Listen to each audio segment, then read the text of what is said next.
Hi guys, അമ്പലത്തിൽ പോവാ. നമ്മൾ നടന്നാണ് അമ്പലത്തിൽ പോണത്. അമ്പലത്തിൽ നടക്കാനായിട്ട് കുറച്ചുണ്ട്, പക്ഷേ കുറുക്ക് വഴികളാണ് കേട്ടോ. ബസ് പോയിൻ്റ് ഒന്നുമല്ല. ബസ് പോയിൻ്റ് ആണെങ്കിൽ തന്നെ ബസ് സ്റ്റോപ്പിൽ നടക്കണമെങ്കിൽ തന്നെ കുറച്ച് നടക്കണം. റെയിൽവേ പാളമൊക്കെ ക്രോസ് ചെയ്ത് വേണം അമ്പലത്തിലെത്താൻ. അങ്ങനെ നമ്മൾ ഫൈനലി അമ്പലത്തിലെത്തിയിട്ടുണ്ട്. ഇത് ഒരു ശിവക്ഷേത്രമാണ് കേട്ടോ.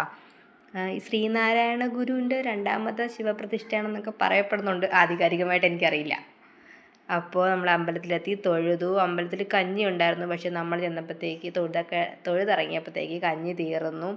പിന്നെ നമ്മൾ പൂജ താമസിച്ചാണ് കേട്ടോ പൂജ. അതുകൊണ്ട് തന്നെ നമ്മൾ പെട്ടെന്ന് തന്നെ തൊഴുതിട്ടൊക്കെ ഇങ്ങനെ ഇറങ്ങി.